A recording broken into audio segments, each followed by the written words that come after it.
Welcome to Push the Button on Content Mass Change Events and Labeling. I'm Andrew Board, and I will moderate what promises to be a fascinating hour of discussion. Making mass changes to labels can not only be expensive, but it can also create costly delays in the supply chain. Today, we will be exploring how to simplify and standardize your approach to managing content changes to regulated labels, multi-page documents, and instructions for use. I'm joined by Chris Heckert, Senior Director Labeling at Network Packaging Partners. Chris has over 25 years' experience in labeling for the medical device industry. Before joining Network Partners in 2016, he was responsible for choosing and implementing a global labeling system for orthopedic giant Zimmer at 8 separate design control sites, including a European distribution hub. The result was a shared, validated system, and due to the ability to print single-language IFUs at the point of distribution, Zimmer saved over $6 million a year and reduced paper waste by over 175 tons a year. Since then, Chris has worked with dozens of industry-leading manufacturers to improve their labeling processes, gain compliance to EU MDR requirements, and to deploy global enterprise labeling systems. Welcome, Chris. Also joining us is Warren Stacey, Senior Vice President at Prism ID. Warren has a detailed knowledge of the regulated content and label management industry and is committed to empowering global pharmaceutical, clinical trial, and medical device companies to overcome operational challenges and achieve excellence at speed. Warren's mission is to deliver market-leading products to gain customer satisfaction, and it results in Prism ID having an enviable blue-chip customer base, which is rapidly growing. We welcome your comments and questions, so please do send your contributions during the session. We hope to have time to answer questions, and we'll certainly pick up on them in our post-event write-ups.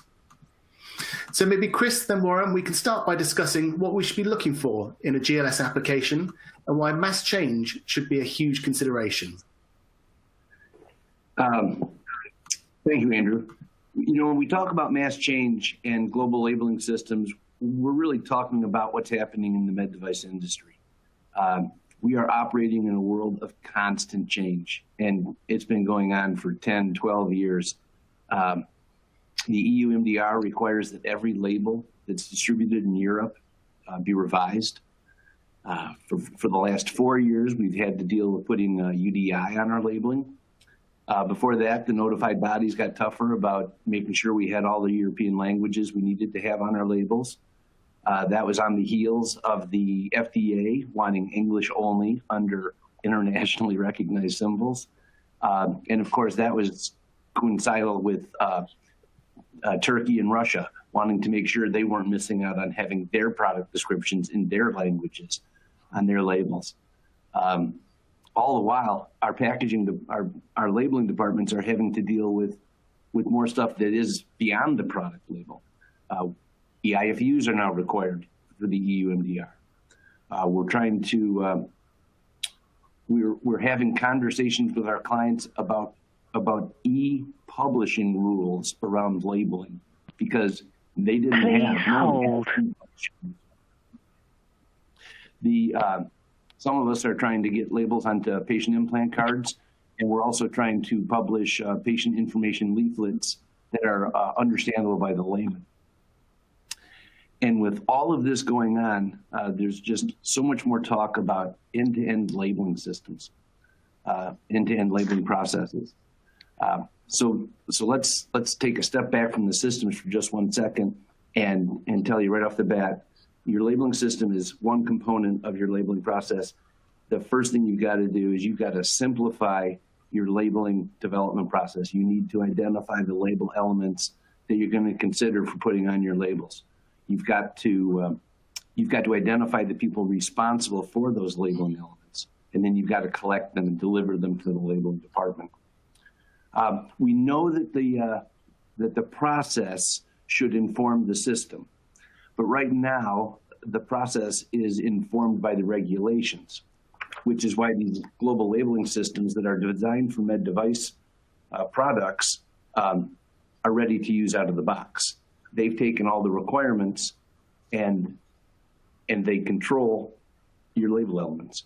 And because the very best system is a purposefully, intentionally closed system, whatever process you have to collect your label elements is going to have to be manually uploaded into the system.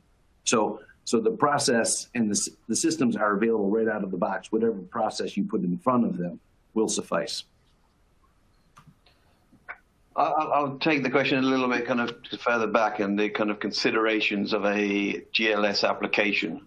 To me, that kind of fits into three pillars. One, implementation; two, application; and three, the ability to future-proof your application and your workflow. So we look at implementation, and listening to all the changes that are going on and constantly going on, as Chris was just speaking there. It, in reality, the ability to have an SME, so a subject matter expert, involved in your team, understanding those changes, understanding how to implement global labeling solutions is imperative. They will give you migration strategies, implementation, which will save huge amounts of time. They will understand the flow of data and where data should be controlled for future-proofing your application. But also at the same time, you'll be in a scenario where they can understand how to use the vendor's documentation pack and IQ and OQ documents to assist and take away a huge amount of work within your TQs and your PQs, not only writing them, but implementing them at the same time. On the application side, well, with the SME, you would have clearly defined a URS. The URS will talk about workflow, it will talk about printing, it'll even talk about architecture and structure. And in there, there'll be components such as, do I need to control language within my system? How do I control regulatory rules? How do I, inspect labels at the end? But I think one of the fundamentals and the real consideration are the basics. Is the solution you're looking at actually been designed for the medical device and life sciences market? Is it a centralized web-based application? Does it have Part 11 compliance? Does it have a audit log, version control, use permissions? These are controls that sit within specific applications that are designed for this market. And then future-proofing. While going through that implementation, we come back to implementation twice now already, and you're scoping, you'll be considering a number of elements which will future-proof your application. Two of them just straight off the cuff. One of the reasons why we're here today is, one, do you go on-premise or do you go cloud-hosted, in a SaaS-type environment?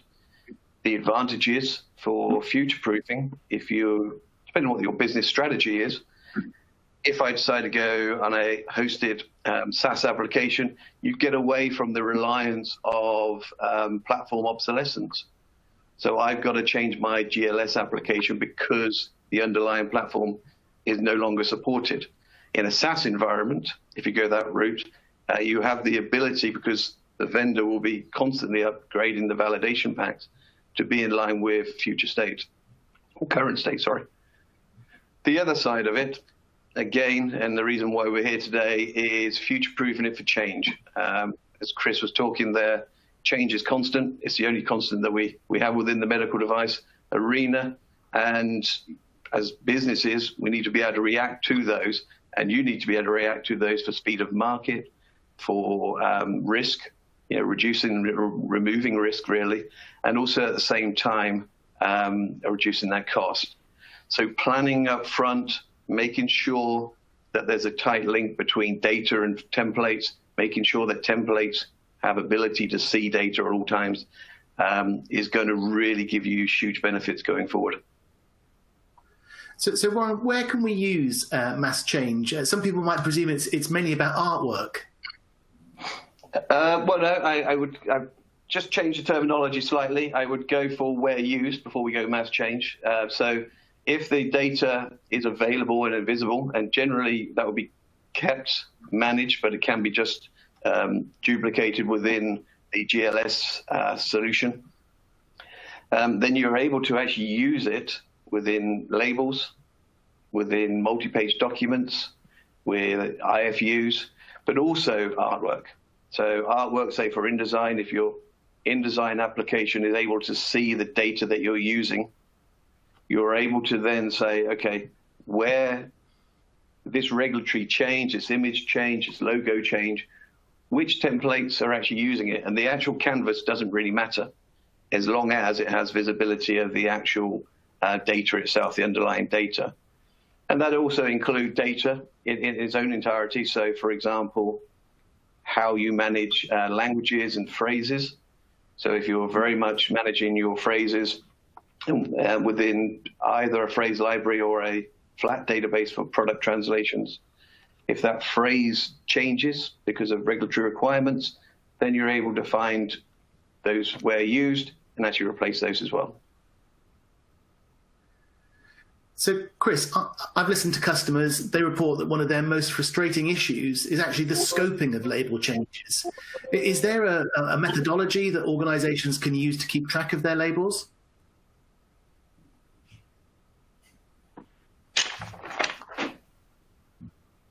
I think you're on mute, Chris.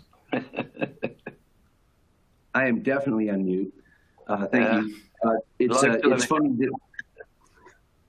funny that one of the hardest things about a labeling change is sometimes the scoping of that change.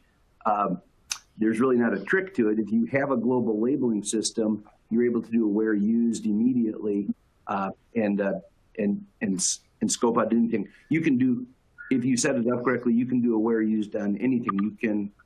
You can do a where used on sterile products. You know, anytime you've got a sterile symbol on there, you can do a where used for a product. You know, look for catheter. You can look for a brand. You can look for the European authorized representative if that changed for you because your European authorized representative used to be in the UK. If your data is pulled from a PLM or an ERP system, you may not be able to do that. I know that if you're using Adobe Illustrator and you're using images to control your label data, you definitely won't be able to do a where used. But if all the data is in your labeling system, you can scope your label change or any change between sips of coffee. Labeling system. When I was back in corporate world, we went to the labeling system for any quality issue, not just labeling, but any quality issue. First off, the data there is unimpeachable. It was the best data in the whole company. And secondly, everything we needed was in that single system.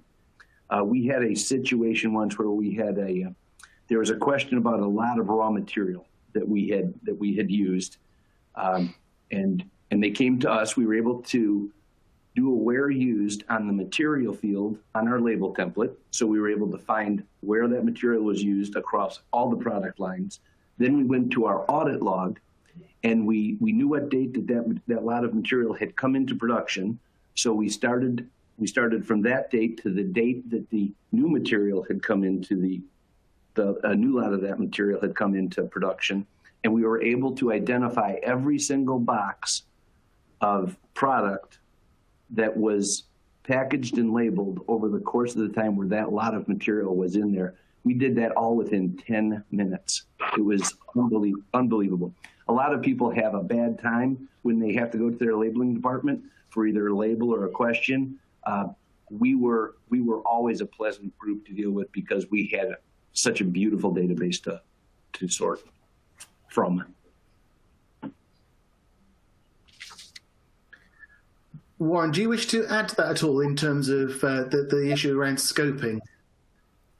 No, I think Chris summed it up pretty well, to be honest. Okay, well, just a reminder that we do welcome your comments and questions, so feel free to use the Q&A box on your screen. Yeah. So Warren, once you've identified what should change and where it's used, what should the flow or tools look like from there? Well, I'm not, when you kind of look at the flow, I'm not too sure the flow changes. It's the tools that fundamentally change. So once a change is identified, obviously a change request will go through and that will be pushed by a current system into a GLS application, or it could just be done manually, whichever way companies are doing it at the moment.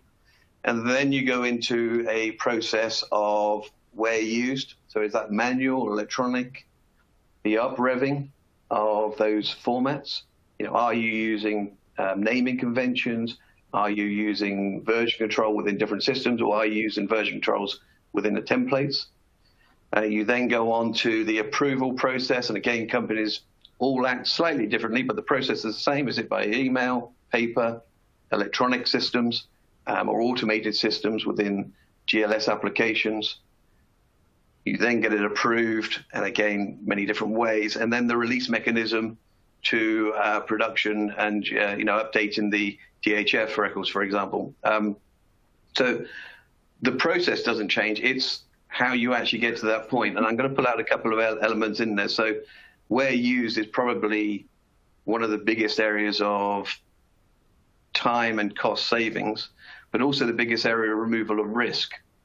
So if you have an individual that's going through 3,000 SKUs and trying to find out where a regulatory symbol or an image needs to be changed, not only have you got the time to go through all the SKUs. Now, again, companies may have blocked them into products or to region, which will reduce it, but in reality, manually, you still got to go through.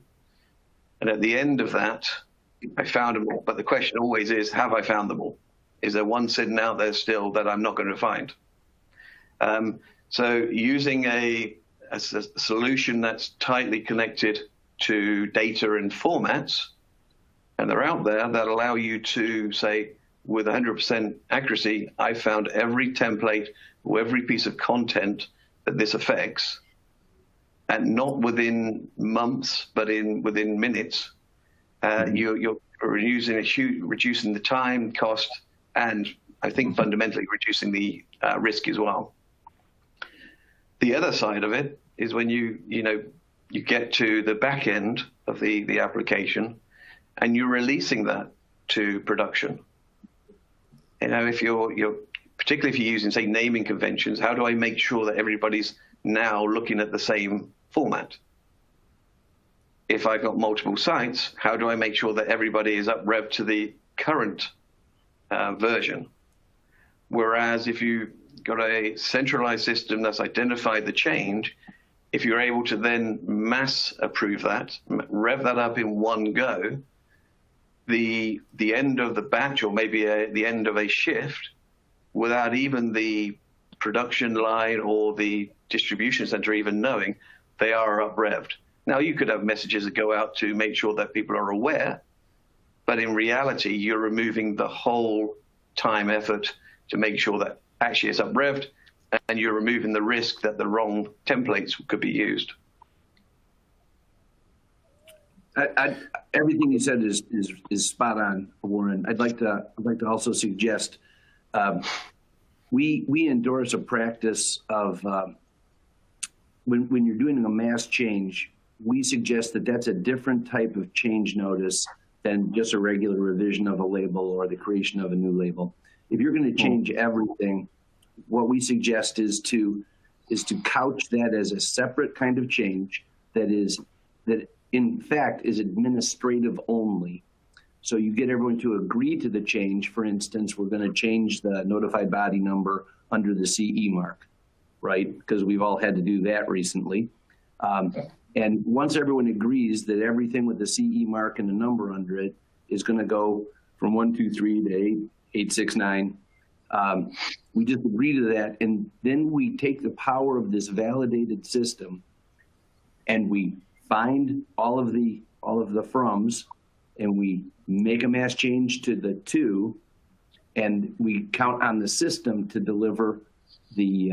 We have the system prove that all those labels have been changed, and then our labeling group administratively promotes those to approved in the system, and then uses the system documentation as objective evidence that the change has occurred. It is if you're going to do a mass change, make sure you don't overly complicate it by having everyone have to approve that mass change when in fact the system's validated to do just that. Thank you. So mass change is obviously around practicality, flexibility, quality and regulatory compliance. Yet there must be a real commercial imperative. So what sort of paybacks or ROI should companies expect? Well, I think it's huge. There's no ifs or buts about it, and it's one of the underlying benefits of a GLS application. It's one of the, ironically, it's one of the quirks of all the controls that a medical device company has to put in.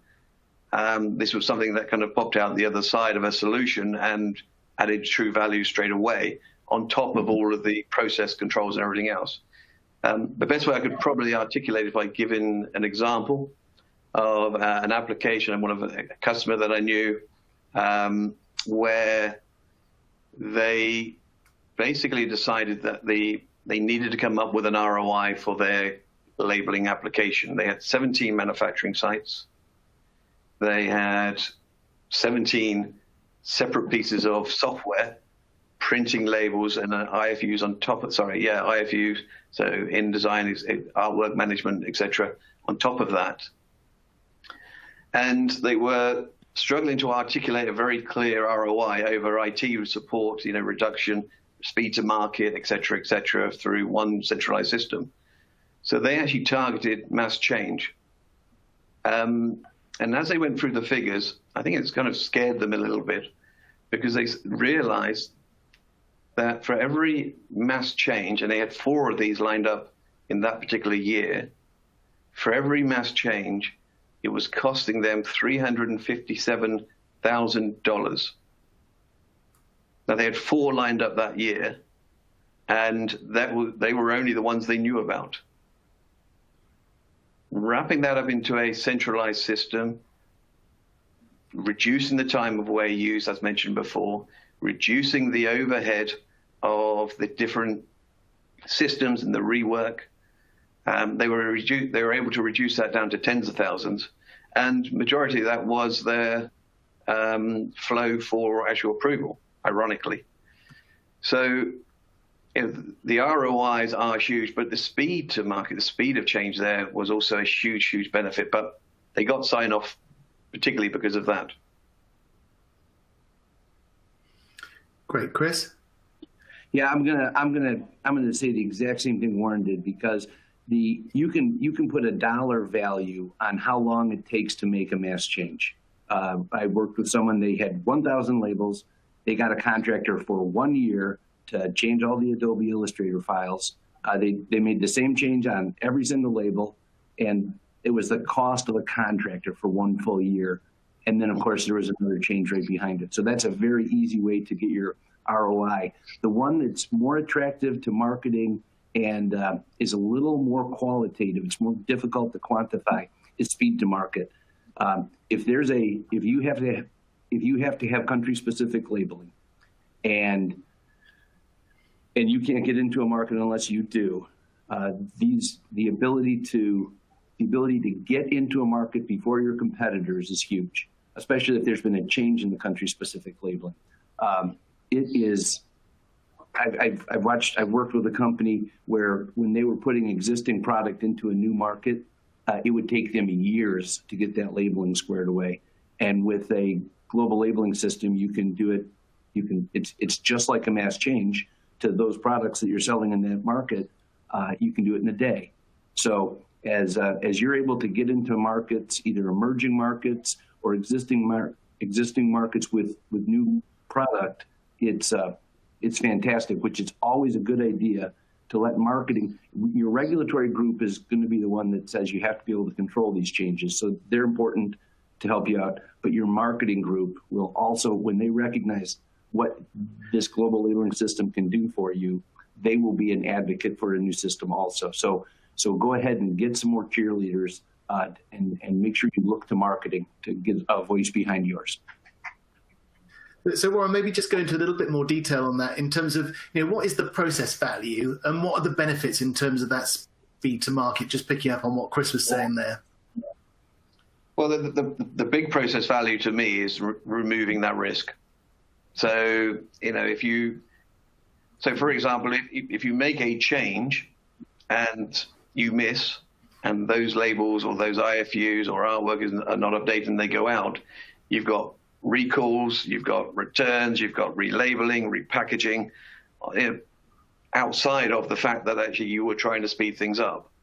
So, to Chris's point, if I can reduce the time to market and remove the risk of speed, then I get a win-win scenario. I'm in front of my competitors, I'm able to react to change, and I know that I'm removing risk and improving compliance. So to me, it's absolutely huge. And the fundamental of, a GLS application, a GLS application is all around removing risk, reducing cost, and improving compliance. Great. So, Chris, maybe you could pick up on this first. Why is it that the medical device vertical specifically is in need of mass change capabilities?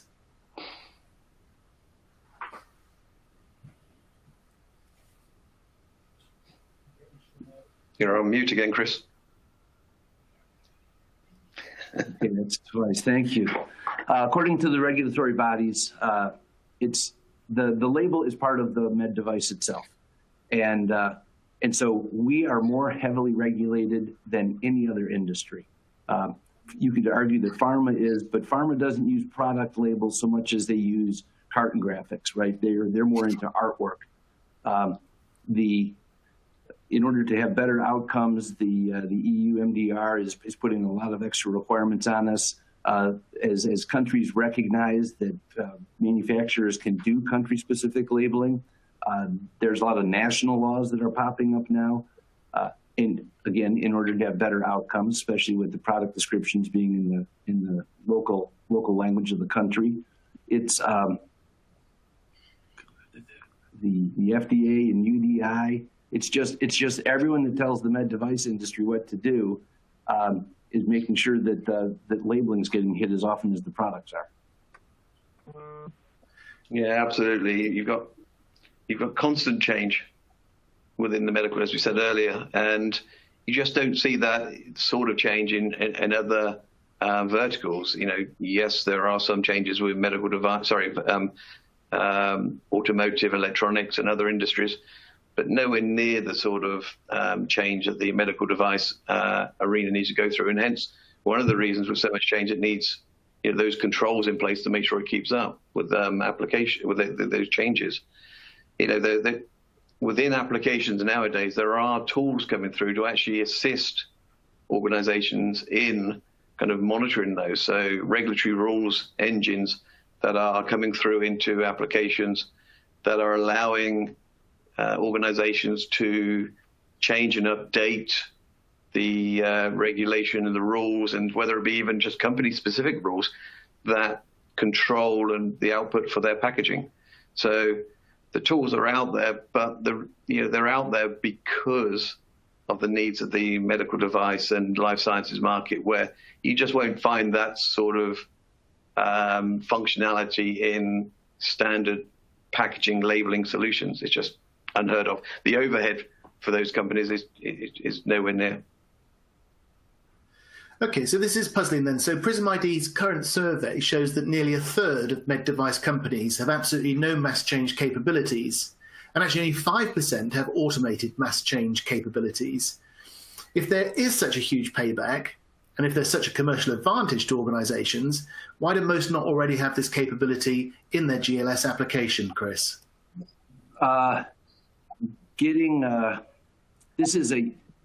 Going from a legacy system to a bona fide global labeling system for med device is a massive change for a corporation. There's the cost of entry. That's the first hurdle. But after that, it's this resistance to change. You need to control change management. You have to change the culture of the organization that's going through this. Labeling has so many stakeholders. I mean, look at your approval list on the labels you send through. The development, regulatory, marketing, quality, everyone is production, supply chain. Everyone's involved in labeling, and it's a difficult lift. You're moving all of the data out of your legacy system. Before you put it into your new system, you recognize that you've got mismatched abbreviations, you've got a lot of obsolete material, so you're going to clean it up. This all takes time. And then when you put it in your new system, you've got to verify that the only thing, you have to verify the new labels coming out of the new system match with the changes you made, the labels coming out of the legacy system. And that's a lot of work for people. So when you have so much implementation to do and you're fighting the winds of change across the organization, it's a big ask. It's a really, really big project that can take years to fully implement. The benefits are there, but the cost of going to a global labeling system and the amount of effort it takes to get it fully implemented correctly, to Warren's point, because you can just put garbage in your new system and be up and running a lot faster, but you've lost all the capabilities of the system in that case. It's a really big lift. Yeah, I totally agree. You've got the best way to describe it. I was at a kickoff meeting last week for a company and just started the kind of process of implementing. They've gone through the procurement process. They've built their URS, but the executive sponsors came on and they gave the overview of why this system was being put in place, why it was so important. And it was funny because we were kind of planning for this webinar, and the comment was, our company is growing so quickly that we need the ability to remove legacy process, legacy systems, and actually be able to react to global change. I wish that I'd have had that conversation about a month ago, because I could have asked if they could join this webinar. But that wasn't the case. But it's absolutely the point that why do companies not have these? And the number, it seems about right in my eyes, it's probably a little bit too high, is, as Chris put it, companies, we work this way. We've got legacy systems in place. It's the cost of change and the overhead of change that, can be quite scary. But once that step's been made and you've future-proofed yourself, and following those SOPs religiously within the process, the forward working process is just so streamlined. It's just crazy, really. And I would, when I talk to companies about GLS applications, we start talking about global change and the way they're doing things now. And very quickly, people can see the gaps in their current process and where they can be filled and where those gaps are adding risk. Great, thank you. So, Chris, just going into a bit more detail, we've discussed what to look for in a GLS solution, and you've mentioned the opportunity to use functionalities such as label postponement or country-specific labeling. Could you explain a little more and illustrate how mass change weaves into that process? Sure. The country-specific labeling is, while mass change might be the best way to reduce cost with your labeling system, country-specific labeling is a bugaboo for everybody. When you have to have an importer's address for Argentina, you don't want to put that on every product that you're shipping out. You want to try to limit that to the product that's going to Argentina. When you've got to put a registration date on your Russian-bound product, you don't want to put the Russian registration date on a label that's going to Germany. So these global labeling systems, because they're controlling all the data inside the system, you're able to link multiple labels to an SKU and then control where and when that label prints. So when you want to talk about mass change and country-specific labeling, when your importer address for Argentina changes, you do a where used in the system for that importer address, and you change it, and you do a mass update, and now you're ready to ship to Argentina and not get stuck in customs.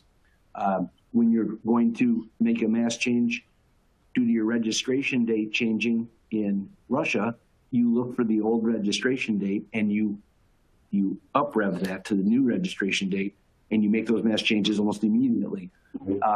Again, time to market if you're able to do this faster than your competitors, your market share is going to grow, and it's going to grow, and you're going to push them out of the market.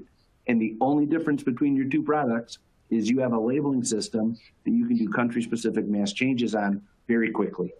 Again, it's country-specific labeling is such a bugaboo for most people who don't have a global labeling system.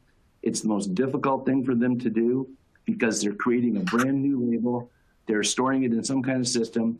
They're controlling it with a bill of material, likely in their warehouse. The global labeling system can deliver the country-specific label once the destination is known at the distribution center, with no operator input. You're not asking for a specific label. You're asking for the Polish version of SKU 123, and that's what comes out of the printer for you.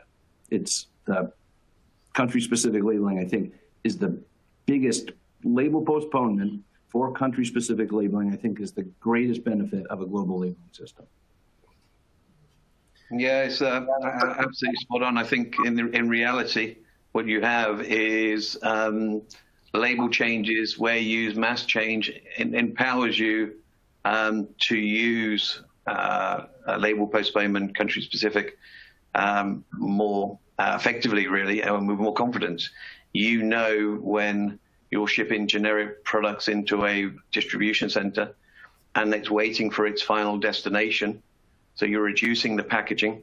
You're at the same time, your system is feeding the templates and the IFUs, etc., with the correct, most up-to-date content, which allows you then to print and dispatch with confidence. If, for example, if your system was not part of the GLS application, you're controlling those changes again in a different system. And quite frankly, it's controlling it in two systems is likely to be errors. The other side of a label postponement is in itself is a sheer cost saving and, as we've just spoken about, risk reduction. I've worked on an application with a company in the past through waste, process improvements, and reduced stock. They saved $8 million per annum just by implementing that particular process. So, huge savings in itself, but it's empowered really by controlling change. Mm-hmm. Great, thank you. So, Chris Warren, I think you've convinced me. I'm now going to go and speak to my development director, to the head of marketing, to the compliance team, and I've even built up enough energy to overcome the usual internal resistance to change. But how do I go about getting my ROI more quickly? Okay, so from the first thing I think you definitely need to do, and Chris mentioned it very, very early doors, is making sure the steering committees, the people, the individuals that are actually have the decision making, understand the true values of implementing these type of solutions. Because I've been to companies in the past where they've just run an ROI calculator and said, look how much we're going to change. If the figures aren't believed, the figures aren't believed. And you need that buy-in, as Chris said, from all areas of the business to make those changes. Once that buy-in is there, then it is really about sitting down with a calculator from your vendor, or literally going through your process, mapping out your process, putting your hourly rates towards it. Being truthful to yourself as well, because it may only take 2 minutes for somebody to look at a label and sign it off, but actually it may take them 6 weeks to get to it. So kind of mapping this out with clear ROI and clear timings of improvement to route to market, speed to market, are imperative, really. And I think the figures speak for themselves. So it's a matter of just mapping that out correctly. Your compliance should be the main driver. Your ROI is important when you're trying to say, hey, in order to be compliant, we need a Part 11 validated system, or we're going to get dinged. I was fortunate enough to have that situation at Zimmer, where we had promised the FDA we'd be Part 11 compliant, and we kind of let that slip a little bit. And so I used Part 11 compliance as the primary reason why we needed a global labeling system. But then I put all the ROI numbers behind it, primarily the ability to do mass changes, because they were taking forever. The ability to reduce the number of people we would need in our department, reduce the number of people that we would need in our RA department, and we actually looked at centralizing some labeling from some of our smaller sites because it was web-based and we could control their labeling for them. So the primary reason is regulatory. The secondary reason is you're going to save money. I contend that you shouldn't ever need more than 6 people in your entire labeling department for a global organization. If the system is doing all of the work and what you're doing is managing the system, your headcount can come down, your changes can be made very quickly, and your ability to get into markets much sooner with a global labeling system. Those should be the driving reasons why you buy a global labeling system. And none of this is going to change. You're still going to need to be able to manage this changing requirements out there. So in order to be successful, you need this. And as you start acquiring the companies that aren't able to change quickly and efficiently, you'll need to bring them into your system as well. So from a future-proofing standpoint, your acquisitions will come in, and you'll need to bring them into your new system as well, quickly and efficiently. Thank you, Chris. So, Warren, you mentioned cloud solutions, and we were talking SaaS. But please, can you just recap on the benefits in mass change terms over an on-premise solution? The benefits of a mass change process from SaaS to on-premise. Okay. Well, I don't think the value of mass change is in the application and the process itself. So whether it's cloud-based or it's on-premise, I don't think you're going to get any more value from that.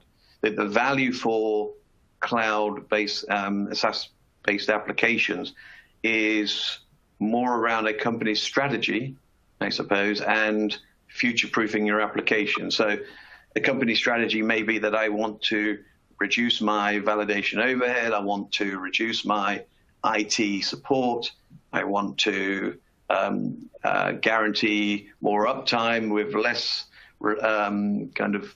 maybe reliance on other solutions that may have a detrimental effect on my application. So there is a genuine value there for going across to SaaS applications if your business strategy is to move that way from going on-premise to cloud. The other side of a SaaS application, as I mentioned earlier, is really around future-proofing your application. As you go through the years of using the application itself, and I'm sure everybody on the call has been kind of hit by this, that platform obsolescence.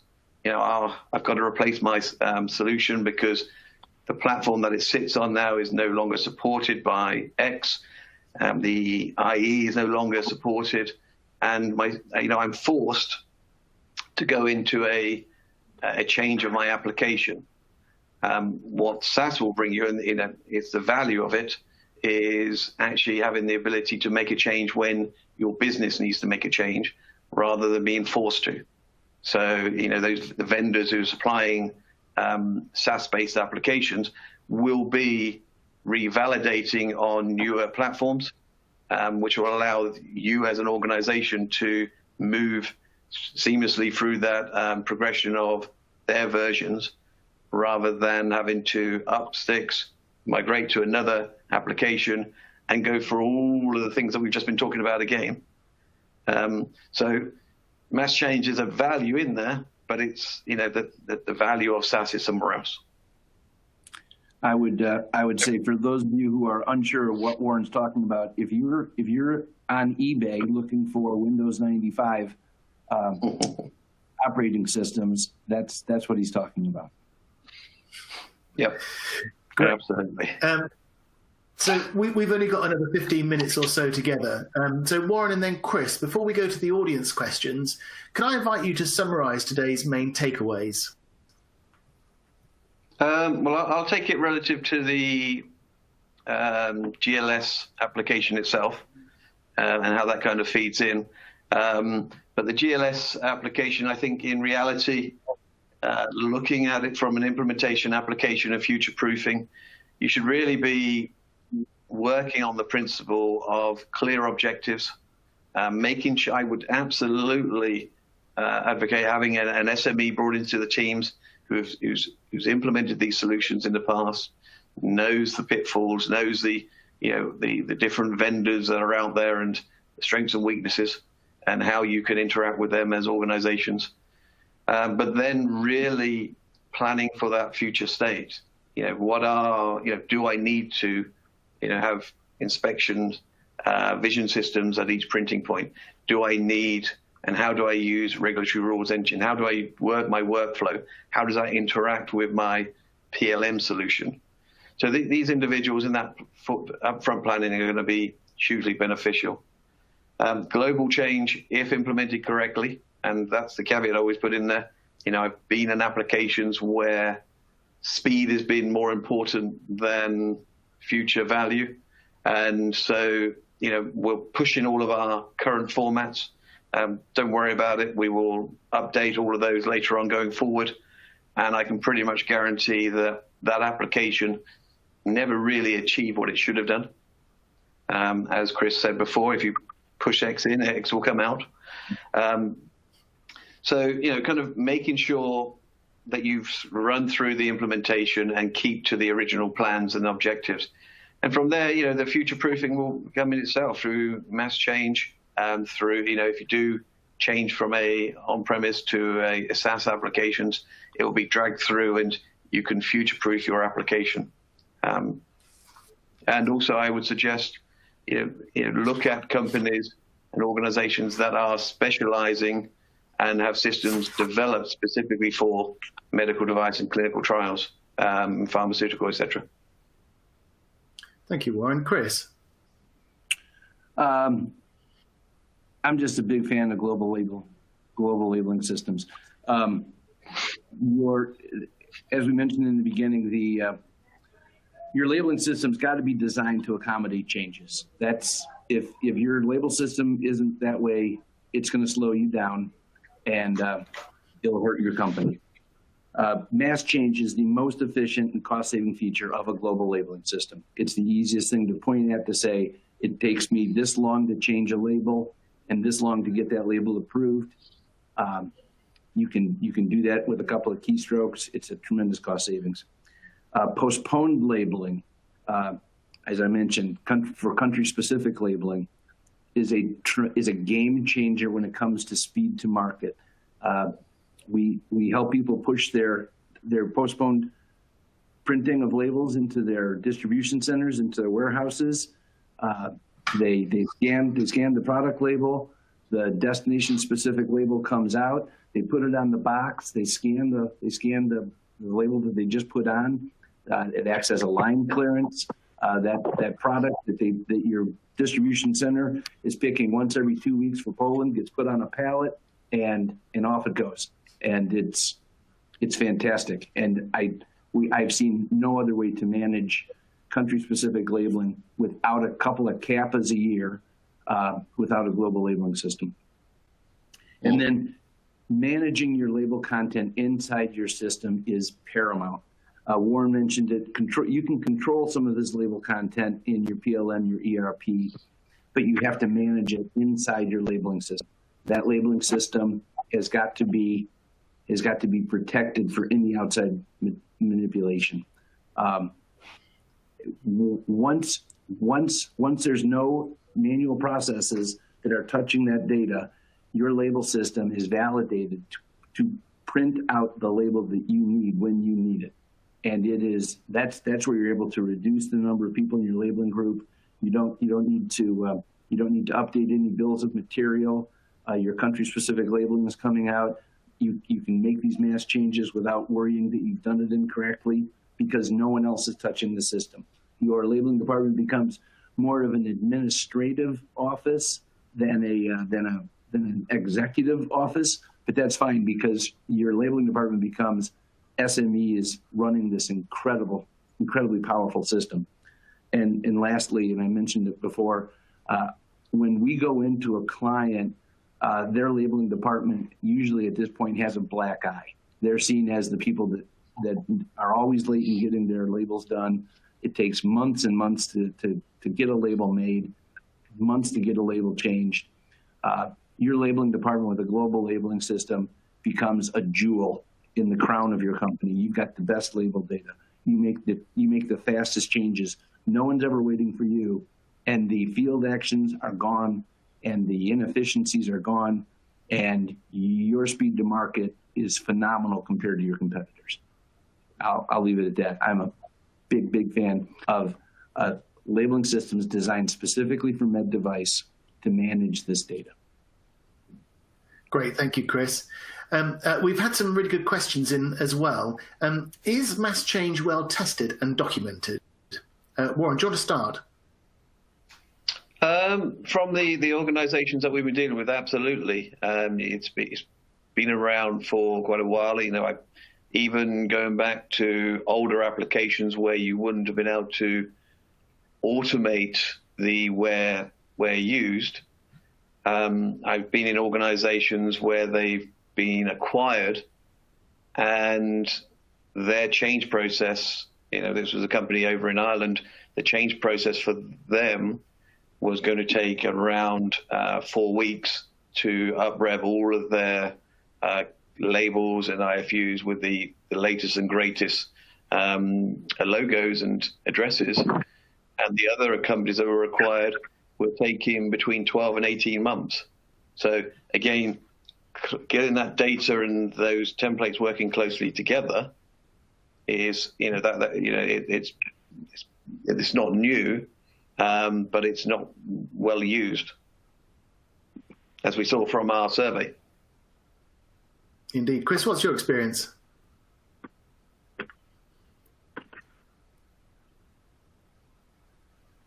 Chris seems to have frozen. Okay, whilst Chris is unfreezing, I'll go on to our next question. Warren, are there tools that support data migration from legacy systems? There are tools. The fundamental problem that you have, so you can migrate data across. That's no problem at all, and you can migrate templates across, so you can bring those into your new solution. A lot easier when it's from the same vendor, even though it may be different code bases. The thing that you will need to do in all of those applications when you just look to automate that process is you would need to remap the data. We talk about how closely these things are put together, and one data structure and the way the system uses it is unlikely to be the same. If they are, then great, then it's a nice easy path, but unlikely to be the same. So again, this is where the SME would come in, very useful, dealing with that strategy of migration, because you may decide that actually we've had our labeling system in for 15 years, not unusual. And within there's been a lot of labels that are no longer used. There have been a lot of labels that, for speed, people have just put the content directly onto the template. So you're in a scenario where you wouldn't want to bring that across anyway. So, yeah, the answer is yes, there are. Is it effortless? No, there is still some effort in there, but it depends on how old and last time you actually went through the cleansing process of migration would probably determine how you're actually going to tackle that particular part of the application. Great. I think Chris is still in suspended animation, so I'll go on to the next question. Is the user able to deselect items on the where used to exclude items from change? Yes, absolutely. So again, depends on the application. I would anticipate an application where it's using mass change to give the ability for when you see where used to be able to say, well, okay, well, I know that I'm only changing products that are going out to Russia or China or the DAC region, for example. So you're able to then to deselect particular templates, or it may be just product range. So absolutely, I would, it's a use case scenario that I would put to any piece of software. And if you have those functions in there, you also need the ability to say, actually, on these ones, I don't want to change. Chris, I don't know how much of that conversation you just heard, but we started by talking about data migration from legacy systems. Have you had much experience? You're on mute, I think.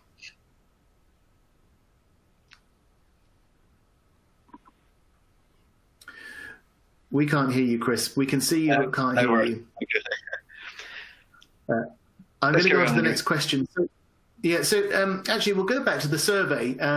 You both laughed when you saw that most companies have responded. In fact, 85%.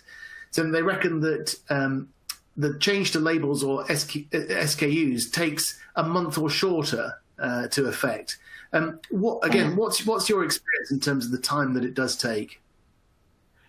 Well, I suppose depending on the size of the change, depending on the number of SKUs that you have, depending on how reactive individuals are for the approval process, I expect it could be achieved within that time, depending on all of those points. Generally, we're seeing, I would suggest, for a larger change across, say, 6,000, SKUs, anything between, say, 3 to 9 months would be fairly common that I'm seeing. It was one of the areas of when people are mapping these out and looking at change is how you make people, once you've found the way used, proactive in a way that you're driving that change through rather than waiting for people. Yeah, that was one of the questions that surprised me in the actual survey itself, because it doesn't align with the experience I see out in our customers and other companies that are in the medical device arena. Okay, and one other area that might be surprising, I think this is probably a good place as well to wrap up our conversation. The survey also asked how organisations go about changing their labels. And nearly 4 out of 10 firms revealed that they changed one at a time, and only 7% changed en masse using a content or label management solution. Do those numbers surprise you? And what are the benefits? Can you just recap on them of doing things in the way we've outlined today? Well, again, it depends on the type of change. You may have a change that only affects individual products, individual countries, etc. But it may be a process that actually organizations may be going through and saying, right, okay, we'll take these chunks and change those, one by one, or a product range or country range as we go through. Does it surprise me? Not. The figures don't surprise me. It's the fact that people and companies have the ability to make this mass change and actually speed up the whole process, or relinquish those people, that staff from that process as well. It's one of the areas that I think a lot of companies can benefit from the process change. Thank you, Warren. Well, I'm afraid that time is against us, and I'm going to bring this conversation to a close. Thank you very much to everybody who's tuned in, and of course to Chris Heckert and Warren Stacey for their valuable contributions. I can only assume that a fish has nibbled through the broadband cable under the Atlantic, and we've lost Chris. Prism ID will be hosting the recording and writing up today's discussion, seeking also to answer any questions we didn't quite get round to. So please do look out for this and feel free to share it with your colleagues. For now, please enjoy a wonderful festive season, and I do hope we can speak again in the new year. Goodbye for now. Thank you.